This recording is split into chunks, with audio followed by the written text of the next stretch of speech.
welcome along to the transfer show. Bringing in a striker has been a primary focus for Arsenal this summer. We'll take a look at what fee it could take to get the deal done. Yeah, welcome along to Mark McAdam. Mark, there is only one place to start. Yeah. Arsenal's search for a striker. How close are they to getting it over the line? It feels like, for the first time in a number of windows, Arsenal fans are finally going to get to see the magic number 9 walk through the door at the Emirates. It's been the position that they've been coveting. It's the position they've been desperate for the club to go and action. And it feels like finally we can start to talk about this deal getting closer. Now, how close is the question?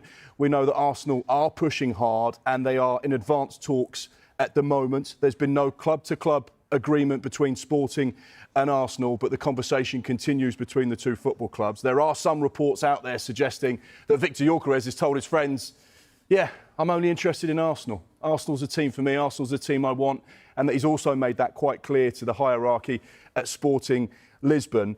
Sporting, as far as they're concerned, I guess, Dharmesh, they know they've pretty much lost the player.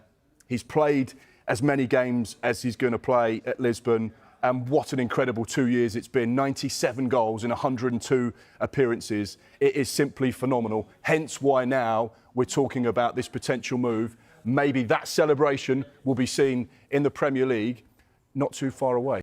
Yeah, I think in the beginning it was difficult. I think I got my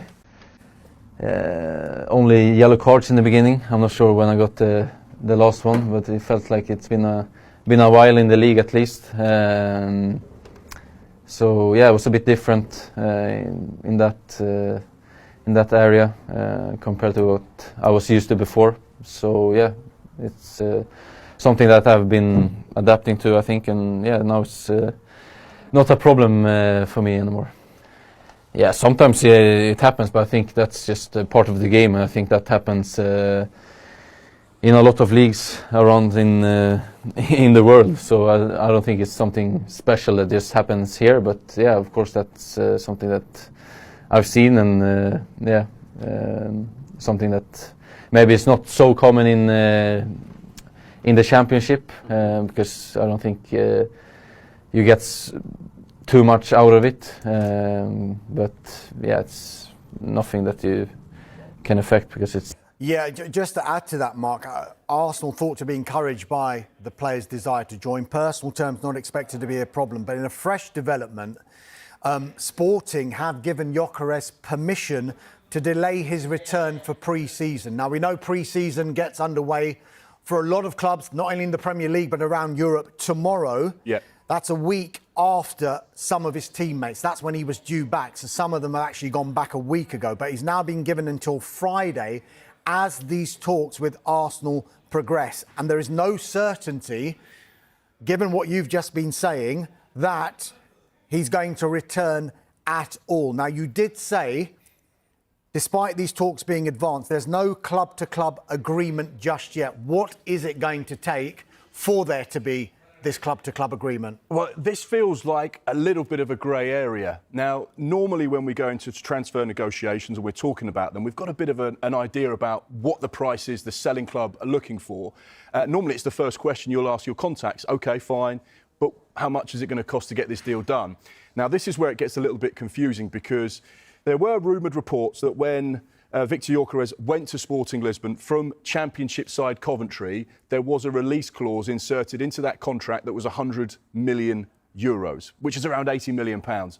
Now, he's 27 years old, and even the president of Sporting, Federico Varandas, has come out and said, look, we know we're not going to get £80 million for a 27-year-old striker. No one from Portugal is going to leave for that kind of money. So therefore, we have to be sensible, and we have to understand that actually, if we're going to recoup back some of the cash we invested and get this kind of sum into the club, we're going to have to soften our approach on this rumoured release clause. Now, there were suggestions it was around £59 million. Yeah, because there was that rumour, wasn't there, that Victor Gyokeres had some sort of agreement with Sporting that he could leave for that amount of money. Yeah, but gentlemen's agreements in football, rarely do they ever seem to work out. You hear about these things, and you've probably heard about them a number of times over the years between certain players and certain owners, but very often the agreement is always not quite on the same page. Now, we did say that we understood it to be 59 million. However, Federico Varandas has come out and said there's absolutely no chance that Victor Gyokeres will be leaving for £59 million in this window.